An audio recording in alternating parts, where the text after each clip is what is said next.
Salam sejahtera dan salam Malaysia Madani. Salam peneraju IPGKS, fight for the best. Selamat pagi saya ucapkan kepada pensyarah kami yang dihormati, Dr. Bel Suud serta rakan-rakan sekalian. Pada hari ini, kumpulan kami akan membentangkan tentang analisis dua karya seni yang sangat terkenal dalam sejarah seni moden, iaitu karya Pago Pago 2 yang dihasilkan oleh Latif Mohidin pada tahun 1964 serta karya Nighthawks yang dihasilkan oleh Edward Hopper pada tahun 1942. Kedua-dua karya ini dipilih kerana walaupun berasal daripada latar budaya yang berbeza, iaitu Asia Tenggara dan Amerika Syarikat, kedua-duanya menunjukkan bagaimana seni boleh menggambarkan pengalaman manusia serta keadaan sosial pada zamannya. Dalam pembentangan ini, kami akan menggunakan teori ikonografi yang diperkenalkan oleh Erwin Panofsky sebagai pendekatan utama dalam menganalisis karya seni tersebut. Teori ini membantu kita memahami bukan sahaja aspek visual seperti bentuk, warna dan komposisi, tetapi juga makna simbolik serta konteks budaya yang terkandung dalam karya seni. Secara keseluruhannya, pembentangan ini akan dibahagikan kepada beberapa bahagian utama. Pertama, kami akan menerangkan konsep teori Panofsky yang menjadi asas kepada analisis ini. Selepas itu, kami akan menganalisis karya pertama iaitu Pago Pago 2 dari segi deskripsi, analisis, interpretasi dan penilaian. Kemudian, kami akan melakukan analisis yang sama terhadap karya kedua iaitu Nighthawks. Pada bahagian akhir pembentangan nanti, kami juga akan membandingkan kedua-dua karya ini bagi melihat persamaan dan perbezaan dari segi gaya visual, makna simbolik dan konteks budaya. Baiklah, tanpa melengahkan masa, saya menjemput rakan saya Afiq. Maaf sebelum itu, kami perkenalkan diri dahulu. Saya Denish Haikal bin Madzaini. Saya Afiq Izzuddin bin Azharuddin. Saya Bani Taslim Bahari Anayandi. Baiklah, kami tanpa melengahkan masa, saya menjemput rakan saya Afiq untuk menerangkan dengan lebih lanjut tentang teori Panofsky yang menjadi asas pada analisis kita pada hari ini. Dipersilakan saudara Afiq. Terima kasih wahai saudara Denish atas pengarahan tersebut. Sebelum kita melihat kedua-dua karya seni ini, lebih baik dan penting untuk kita memahami terlebih dahulu pendekatan teori yang digunakan dalam pembentangan ini, iaitu teori ikonografi yang diperkenalkan oleh Erwin Panofsky. Erwin Panofsky merupakan seorang ahli sejarah seni yang terkenal dalam bidang kajian seni visual. Beliau juga terkenal dengan pendekatan ikonografi sebagai satu kaedah untuk memahami makna yang terkandung dalam karya seni secara lebih mendalam. Menurut Panofsky, karya seni bukan sekadar imej visual yang indah, tetapi juga merupakan satu bentuk komunikasi budaya yang mengandungi simbol, idea serta nilai masyarakat pada zamannya. Dalam teori Panofsky, analisis karya seni biasanya melalui 3 tahap utama. Tahap pertama ialah deskripsi pra-ikonografi, iaitu pemerhatian terhadap unsur visual asas seperti warna, bentuk, objek dan komposisi yang dapat dilihat secara langsung. Tahap kedua ialah analisis ikonografi, di mana kita mengenal pasti simbol, tema atau makna tertentu yang terdapat dalam karya berdasarkan pengetahuan budaya dan sejarah. Tahap ketiga ialah interpretasi, iaitu usaha memahami makna yang lebih mendalam yang berkait dengan konteks sosial, budaya dan pemikiran pekarya pada zamannya. Dalam pembentangan ini, saya menggunakan 3 tahap analisis tersebut. Kami juga menambah bahagian penilaian bagi melihat kepentingan karya dari segi nilai estetik serta sumbangannya kepada perkembangan seni moden. Pendekatan ini membantu kita memahami karya seni bukan sahaja sebagai objek visual, tetapi juga sebagai refleksi pengalaman manusia dan budaya masyarakat. Baiklah, seterusnya kita akan melihat bagaimana pendekatan ini digunakan untuk menganalisis karya pertama kita, iaitu Pago Pago 2 yang dihasilkan oleh Latif Mohidin. Untuk itu, saya menjemput rakan saya iaitu Boniface untuk memulakan dengan bahagian deskripsi untuk karya tersebut. Baiklah, untuk karya pertama yang saya akan kita analisis ialah karya Pago-Pago 2 yang dihasilkan oleh seniman terkenal Malaysia iaitu Latif Mohidin pada tahun 1964. Karya ini dihasilkan menggunakan medium cat minyak di atas kanvas dan merupakan sebahagian daripada siri karya Pago-Pago yang dianggap sebagai salah satu siri karya paling terkenal penting dalam perkembangan seni moden Malaysia. Siri ini dihasilkan selepas Latif Mohidin melakukan perjalanan ke beberapa negara di Asia Tenggara, contohnya seperti Indonesia, Thailand, dan Laos pada sekitar tahun 1960-an. Pengalaman pengembaraan ini memberi pengaruh yang sangat besar terhadap idea visual dan konsep yang digunakan oleh beliau dalam karya tersebut. Dari segi visual, karya ini tidak menggambarkan objek secara realistik seperti dalam lukisan realisme. Sebaliknya, karya ini menampilkan bentuk abstrak biomorfik, iaitu bentuk yang menyerupai struktur organisme hidup seperti tumbuhan, batang pokok atau akar. Bentuk-bentuk ini kelihatan seolah hidup dan berkembang di dalam ruang kanvas.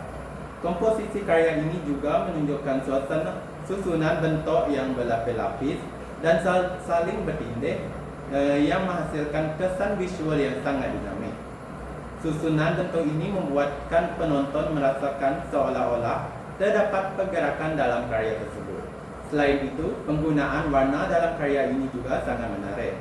Latif Mohidin menggunakan warna bumi seperti merah, coklat, kuning dan sedikit hijau yang memberi suasana semula jadi serta mengingatkan kita kepada lanskap tropika Asia Tenggara.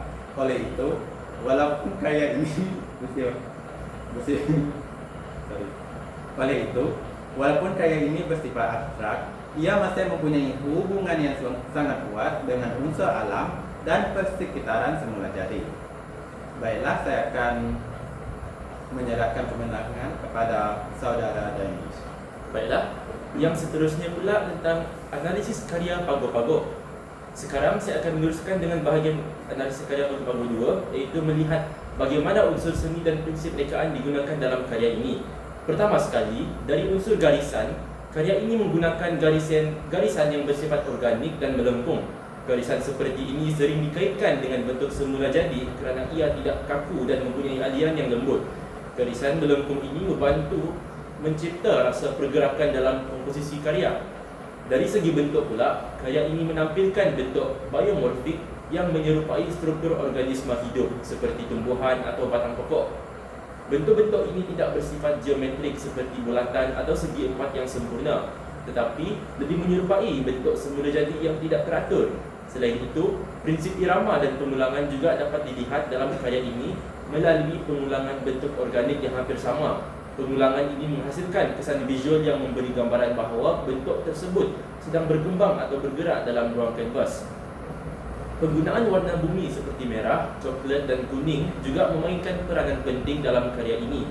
Warna-warna ini bukan sahaja mencipta suasana tropika, tetapi juga membantu menonjolkan bentuk utama dalam komposisi. Dari segi komposisi pula, karya ini menunjukkan keseimbangan yang tidak simetri. Walaupun bentuk dalam karya ini tidak disusun secara sama pada kedua-dua bahagian kanvas, keseimbangan visual masih dapat dicapai melalui pengagihan bentuk dan warna yang harmoni. Baiklah, seterusnya saya akan serahkan kemenangan ini kepada saudara Afiq. Terima kasih untuk perkataan tadi, wahai saudara Danish.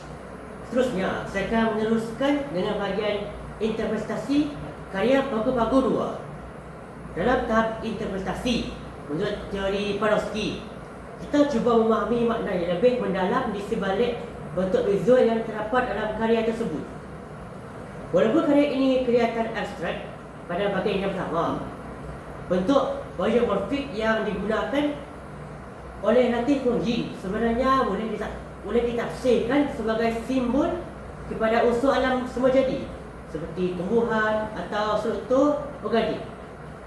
Bentuk yang kelihatan seperti berkembang di atas juga boleh ditafsirkan sebagai simbol kepada pertumbuhan dan tenaga kehidupan. Di samping itu, pengalaman penggambaraan Latif Mohidin ke negara-negara Asia Tenggara memberi pengaruh besar kepada cara beliau melihat alam dan budaya di rantau ini.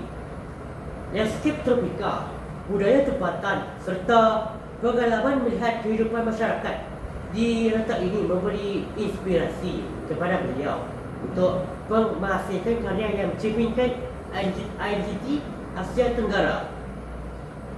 Oleh itu, karya ini boleh ditafsirkan sebagai usaha pengkarya untuk menggambarkan hubungan antara manusia dengan alam semua jadi. Bentuk organik yang kelihatan seperti hidup dan berkembang melambangkan tenaga alam yang sentiasa berubah dan berkembang. Dalam konteks ini, karya Pago-Pago bukan sekadar sebuah lukisan abstrak, malah juga satu bentuk ekspresi budaya yang menggambarkan identiti seni Asia Tenggara dalam bidang seni moden. Saya teruskan kepada rakan saya, iaitu Boniface. Baiklah, seterusnya saya akan meneruskan dengan bahagian penilaian karya Pago-Pago. Dalam tahap penilaian ini, kita menilai kepentingan karya ini dari segi nilai estetik, sumbangan kepada perkembangan seni serta pengaruhnya dalam dunia seni visual. Karya Pago-Pago 2 dianggap sebagai salah satu karya penting dalam perkembangan seni moden Malaysia, khususnya dalam usaha memperkenalkan gaya seni abstrak yang mempunyai identiti tempatan. Latif Mohidin merupakan antara pelukis Malaysia yang berjaya menggabungkan pengalaman budaya tempatan dengan pendekatan seni moden antarabangsa. Melalui siri karya Pago-Pago, beliau tidak sekadar meniru gaya seni barat, tetapi juga mengembangkan bahasa visual yang berasaskan pengalaman dan persekitaran Asia Tenggara. Keunikan karya ini terletak pada keupayaan menggabungkan unsur alam tropika seperti tumbuhan dan bentuk organik dengan pendekatan abstrak ekspresionisme. Hal ini menjadikan karya tersebut bukan sahaja menarik dari segi visual, tetapi juga kaya dengan makna simbolik. Selain itu, karya ini juga memberi inspirasi kepada perkembangan seni moden di Malaysia kerana ia menunjukkan bahawa seni moden boleh berkembang dengan identiti budaya tempatan yang kuat. Oleh itu, karya Pago-Pago ini bukan sahaja penting sebagai karya seni individu, tetapi juga penting dalam membentuk identiti seni moden Asia Tenggara dalam konteks seni global. Baiklah, sekarang kita akan beralih kepada karya yang kedua, iaitu Nighthawks yang dihasilkan oleh Edward Hopper pada tahun 1942. Baiklah, mula-mula adalah deskripsi. Karya ini merupakan sebuah lukisan realisme yang menggambarkan suasana sebuah restoran kecil di bandar pada waktu malam. Dalam lukisan ini terdapat 4 individu, iaitu seorang pekerja restoran yang berada di belakang kaunter serta 3 orang pelanggan yang duduk di hadapan kaunter. Restoran tersebut diterangi oleh cahaya lampu yang terang, manakala kawasan luar restoran pula kelihatan gelap dan sunyi. Kontras antara cahaya terang di dalam restoran dan kegelapan bandar di luar bangunan mencipta suasana yang dramatik. Salah satu ciri visual yang menarik dalam karya ini ialah tingkap kaca besar yang membolehkan penonton melihat keseluruhan ruang dalaman restoran. Perspektif ini menjadikan penonton seolah-olah sedang berdiri di luar bangunan dan memerhatikan situasi yang berlaku di dalam restoran. Walaupun terdapat beberapa individu dalam ruang yang sama, mereka kelihatan tidak berinteraksi antara satu sama lain. Keadaan ini menimbulkan suasana yang sunyi dan sedikit misteri dalam karya tersebut. Betul tak, Saudara Afiq? Betul. Saya setuju dengan pandangan Saudara Danish. Sekarang ni, saya akan meneruskan dengan bahagian analisis karya Nighthawks, iaitu melihat bagaimana unsur seni dan musik perniagaan yang digunakan dalam lukisan ini untuk menghasilkan kesan visual dan emosi yang kuat. Pertama sekali, salah satu unsur yang paling menonjol dalam karya ini ialah penggunaan cahaya dan bayang. Edward Hopper menggunakan penggunaan cahaya yang sangat terang di dalam restoran untuk menonjolkan ruang dalaman bangunan tersebut. Pada masa yang sama, kawasan di luar restoran digambarkan sangat gelap dan sunyi. Kontra yang kuat antara cahaya dan kegelapan ini bukan sahaja menarik perhatian penonton kepada ruang dalam restoran, malah juga membantu menciptakan suasana yang dramatik dalam lukisan. Selain itu, Hopper juga menggunakan garisan perspektif untuk mengarahkan pandangan penonton ke arah ruang utama dan lukisan. Garisan kaunter restoran, susunan bangunan dan kedudukan tingkap kaca membantu membawa mata penonton ke arah empat individu yang berada di dalam restoran.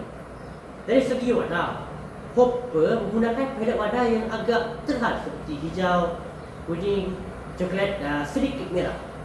Walaupun warna yang digunakan tidak terlalu banyak, kombinasi warna ini sangat berkesan dalam mencipta suasana malam di bandar yang sunyi dan sedikit suram. Selain itu, komposisi lukisan ini juga sangat menarik kerana penonton seolah-olah melihat situasi tersebut dari luar bangunan melalui tingkap kaca besar. Perspektif ini menjadikan penonton seperti pemerhati yang sedang melihat kehidupan orang lain dari jarak yang jauh. Keseluruhannya, penggunaan cahaya, perspektif dan warna dalam karya ini membantu mencipta suasana emosi yang kuat serta menjadikan lukisan ini sangat berkesan dari segi visual. Saya teruskan kepada rakan saya itu Danish Haikal. Maaf, saudara Boni. Apa saya? Teruskan saudara Boni. Baiklah, sekarang kita akan melihat pula bahagian interpretasi karya Nighthawks, iaitu memahami makna simbolik yang mungkin terkandung dalam lukisan ini. Salah satu tafsiran yang paling sering dikaitkan dengan karya ini ialah tema kesunyian dan keterasingan dalam kehidupan bandar moden. Walaupun terdapat beberapa individu dalam ruang yang sama, mereka kelihatan tidak berkomunikasi antara satu sama lain. Setiap individu kelihatan seperti tenggelam dalam pikiran masing-masing. Keadaan ini menggambarkan satu realiti kehidupan bandar moden di mana individu boleh berada dalam ruang yang sama tetapi masih berasa terasing dari orang lain. Dalam konteks ini, Hopper berjaya menggambarkan pengalaman psikologi manusia dalam masyarakat bandar yang sibuk tetapi pada masa yang sama sunyi.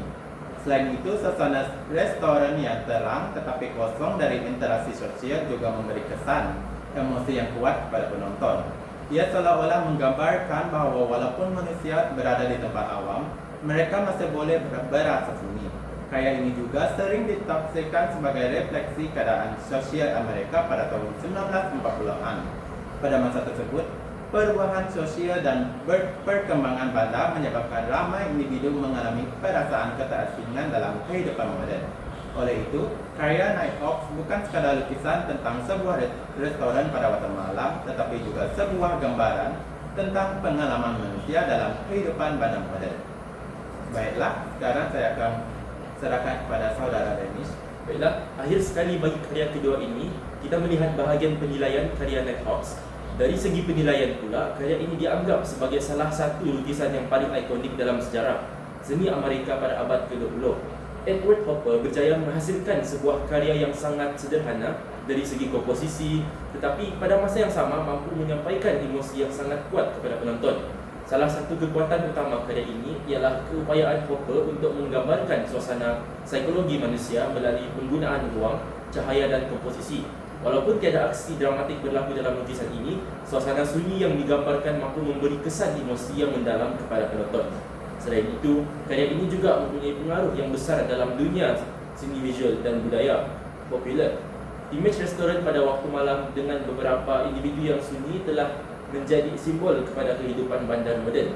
Karya ini juga sering dirujuk dalam kajian seni, fotografi dan filem kerana komposisinya yang sangat kuat serta keupayaannya mencipta suasana naratif walaupun tanpa dialog yang pergerakan. Oleh itu, Nighthawks bukan sahaja penting dalam sejarah seni Amerika tetapi juga menjadi salah satu karya seni moden yang paling dikenali di seluruh dunia. Baiklah, sekarang kita akan memasuki bahagian perbandingan antara kedua-dua karya, iaitu karya Pago-Pago 2 oleh Latif Mohidin dan Nighthawks oleh Edward Hopper. Saya akan mulakan dengan melihat persamaan dari segi deskripsi karya. Walaupun kedua-dua karya ini dihasilkan dalam konteks budaya yang berbeza, terdapat beberapa persamaan yang boleh diperhatikan pada tahap deskripsi visual. Pertama, Kedua-dua karya ini memberi tumpuan kepada satu komposisi utama yang jelas dalam ruang kanvas. Dalam karya Pago-Pago, fokus utama terletak pada bentuk biomorfik yang berada di tengah komposisi. Manakala dalam karya Nighthawks pula, fokus utamanya terletak pada ruang restoran yang diterangi cahaya malam. Selain itu, kedua-dua karya ini juga menunjukkan penggunaan ruang yang sangat terancang. Dalam karya Pago-Pago, ruang kanvas dipenuhi dengan bentuk organik yang berlapis-lapis. Manakala dalam karya Nighthawks, ruang dalaman restoran disusun secara jelas melalui penggunaan perspektif. Satu lagi persamaan ialah kedua-dua karya ini menggunakan elemen visual untuk menarik perhatian penonton kepada subjek utama dalam karya. Dalam karya Pago-Pago, bentuk organik dan warna bumi membantu menunjukkan bentuk utama. Dalam karya Nighthawks pula, pencahayaan terang di dalam restoran membantu menunjukkan ruang dalaman dan individu yang berada di dalamnya. Seterusnya saya akan menyerahkan kepada saudara Danish. Baiklah, seterusnya saya akan menerangkan tentang perbezaan antara kedua-dua karya dari segi deskripsi visual pula. Perbezaan yang paling ketara ialah dari segi gaya seni yang digunakan oleh kedua-dua penkarya. Karya Pago-Pago 2 ini dihasilkan dalam gaya abstrak, di mana bentuk yang digunakan tidak menggambarkan objek sebenar secara realistik. Sebaliknya, bentuk tersebut lebih bersifat simbolik dan organik. Sebaliknya, karya Nighthawks dihasilkan dalam gaya realisme, di mana objek dan ruang digambarkan dengan jelas seperti situasi sebenar dalam kehidupan seharian. Selain itu, perbezaan juga dapat dilihat dari segi subjek yang digambarkan. Dalam karya Pago-Pago 2, subjek utama adalah bentuk abstrak yang menyerupai unsur alam. Manakala dalam karya Nighthawks, subjek utama ialah manusia yang berada dalam sebuah restoran di bandar. Dari segi suasana pula, karya Pago-Pago 2 memberi kesan visual yang lebih simbolik dan ekspresif. Manakala karya Nighthawks pula menampilkan suasana yang lebih realistik dan dramatik. Oleh itu, walaupun kedua-dua karya ini dihasilkan dalam zaman seni moden, pendekatan visual yang digunakan oleh kedua-dua pengkarya sangatlah berbeza. Baiklah, saya serahkan kepada saudara Bobby. Seterusnya, kita melihat persamaan antara kedua-dua karya dari segi analisis unsur seni dan prinsip rekaan. Walaupun kedua-dua karya ini menggunakan gaya seni yang berbeza, kedua-duanya menunjukkan penggunaan unsur seni yang sangat kuat dalam komposisi. Sebagai contoh, kedua-dua karya menggunakan warna sebagai elemen penting untuk mencipta suasana dalam karya. Dalam karya Pago-Pago, warna bumi seperti merah dan coklat membantu mewujudkan suasana alam tropika. Dalam karya Nighthawks pula, penggunaan cahaya kuning dan hijau membantu mencipta suasana malam di bandar. Selain itu, kedua-dua karya juga menggunakan komposisi yang terancang untuk menarik perhatian penonton kepada subjek utama dalam lukisan. Dalam kedua-dua karya ini, susunan bentuk atau objek dalam ruang kanvas membantu menghasilkan keseimbangan visual. Prinsip fokus atau penegasan juga dapat dilihat dalam kedua-dua karya. Dalam karya Pago-Pago, fokus visual tertumpu kepada bentuk biomorfik di tengah komposisi. Dalam karya Nighthawks pula, fokus visualnya tertumpu kepada ruang restoran yang terang. Oleh itu, walaupun gaya seni yang digunakan berbeza, kedua-dua karya ini menunjukkan penggunaan unsur seni yang sangat berkesan dan dalam menghasilkan komposisi visual yang kuat. Baiklah, itu sahaja daripada saya. Baiklah, seterusnya saya akan menerangkan perbezaan antara kedua-dua karya ini dari segi analisis unsur seni dan prinsip rekaan. Walaupun kedua-dua karya ini dihasilkan dalam zaman seni moden, pendekatan visual yang digunakan oleh kedua-dua pengkarya sebenarnya sangat berbeza. Dalam karya Pago-Pago 2, unsur seni yang paling dominan adalah penggunaan bentuk biomorfik dan garisan organik. Bentuk biomorfik ini menyerupai bentuk organisma hidup seperti tumbuhan atau akar. Dan bentuk tersebut kelihatan seolah-olah sedang berkembang dalam ruang kanvas. Garisan melengkung yang digunakan oleh Latif Mohiuddin juga memberikan kesan pergerakan dan pertumbuhan dalam komposisi karya. Sebaliknya, dalam karya Nighthawks, unsur seni yang paling menonjol adalah penggunaan cahaya, ruang perspektif dan komposisi ruang dalaman. Edward Hopper menggunakan pencahayaan yang terang di dalam restoran untuk menarik perhatian penonton kepada ruang dalaman tersebut. Manakala kuasa luar restoran digambarkan gelap bagi mencipta kontras visual yang kuat. Sering tu, dari segi prinsip rekaan, karya Pago Dua lebih menekankan irama dan pergerakan visual melalui pengulangan bentuk organik, manakala karya Nighthawks pula lebih menekankan keseimbangan komposisi dan perspektif ruang untuk menghasilkan suasana yang lebih realistik. Perbezaan ini menunjukkan bahawa walaupun kedua-dua karya ini dihasilkan dalam konteks seni moden, pendekatan visual yang digunakan oleh kedua-dua pekarya sangat berbeza dari segi teknik dan gaya penghasilan karya. Seterusnya, saya akan menyampaikan persamaan kedua-dua karya ini dari segi interpretasi atau makna yang terkandung dalam karya tersebut. Walaupun karya Pago Dua dan Nighthawks dihasilkan dalam konteks budaya yang berbeza, kedua-dua karya ini sebenarnya dia berkongsi satu persamaan penting, iaitu kedua-duanya menggambarkan pengalaman manusia dalam kehidupan moden. Dalam karya Pago Dua, pengalaman manusia digambarkan secara simbolik melalui hubungan antara manusia dengan alam semua jadi. Bentuk biomorfik yang menyerupai tumbuhan atau struktur organik boleh ditafsirkan sebagai simbol kepada tenaga kehidupan dan proses pertumbuhan. Manakala dalam karya Nighthawks, pengalaman manusia digambarkan melalui suasana kehidupan bandar moden. Individu yang berada di dalam restoran kereta sunyi dan tidak berinteraksi antara satu sama lain, yang boleh ditafsirkan sebagai gambaran kesunyian dan keterasingan dalam kehidupan bandar. Walaupun pendekatan visual kedua-dua karya ini sangat berbeza, kedua-duanya sebenarnya cuba menyampaikan mesej tentang pengalaman manusia dalam masyarakat pada zaman masing-masing. Hal ini menunjukkan bahawa seni bukan sahaja berfungsi sebagai objek visual, tapi juga sebagai medium untuk menyampaikan idea, emosi dan pengalaman manusia. Seterusnya kepada saya, Danish. Seterusnya, kita akan melihat perbezaan antara kedua-dua karya ini dari segi interpretasi makna. Dalam karya Pago Dua, interpretasi lebih berkait dengan unsur alam, budaya dan identiti Asia Tenggara. Bentuk biomorfik yang digunakan oleh Latif Mohidin boleh ditafsirkan sebagai simbol kepada tenaga kehidupan serta hubungan antara manusia dengan alam semula jadi. Karya ini juga mencerminkan pengalaman pengembaraan pengkarya di Asia Tenggara yang memberi inspirasi kepada perkembangan idea visual dalam siri Pago. Sebaliknya, dalam karya Nighthawks, interpretasi lebih tertumpu kepada pengalaman psikologi manusia dalam kehidupan bandar moden. Lukisan ini menggambarkan suasana sunyi di sebuah restoran pada waktu malam, di mana individu-individu yang berada dalam ruang yang sama kelihatan tidak berkomunikasi antara satu sama lain. Situasi ini sering ditafsirkan sebagai gambaran perasaan keterasingan yang dialami oleh individu dalam masyarakat bandar. Oleh itu, mesej utama dalam karya Nighthawks lebih berkait dalam aspek sosial dan psikologi kehidupan manusia dalam dunia moden. Perbezaan interpretasi ini menunjukkan bahawa makna yang terkandung dalam sesebuah karya seni sering dipengaruhi oleh konteks budaya, pengalaman pengkarya serta persekitaran sosial pada zaman karya tersebut dihasilkan. Seterusnya saya akan sambung kepada persamaan penilaian pula. Walaupun karya Pago Dua ini oleh Latif Mohidin dan Nighthawks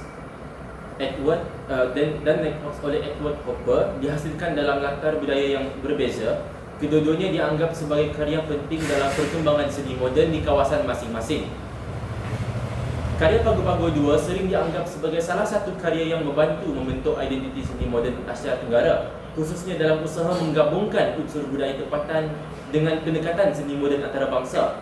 Melalui seni Pago, Latif Mohidin berjaya menunjukkan bahawa seni moden tidak semestinya bergantung sepenuhnya kepada pengaruh barat, tetapi boleh berkembang berdasarkan pengalaman budaya tempatan.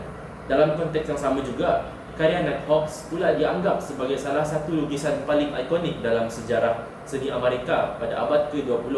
Edward Hopper berjaya menggambarkan pengalaman kehidupan bandar moden melalui komposisi yang sederhana tetapi sangat berkesan dari segi emosi dan suasana.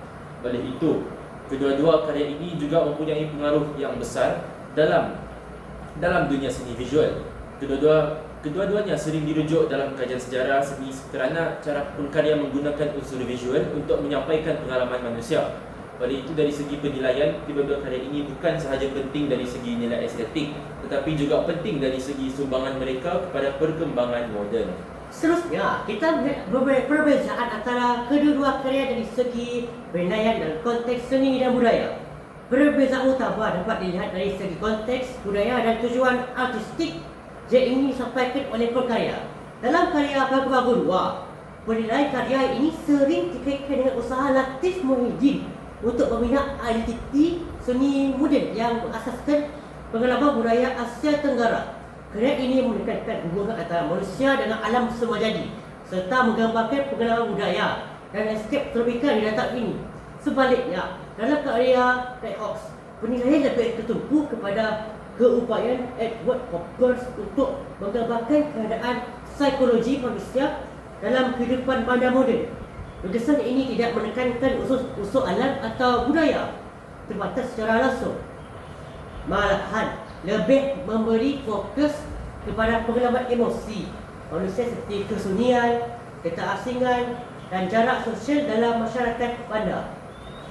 Selain itu, pendekatan visual kedua-dua karya ini juga berbeza dari karya seni Pagu-Pagu 2 menggunakan gaya ekspresif, manakala Red Hawks menggunakan gaya realism moden.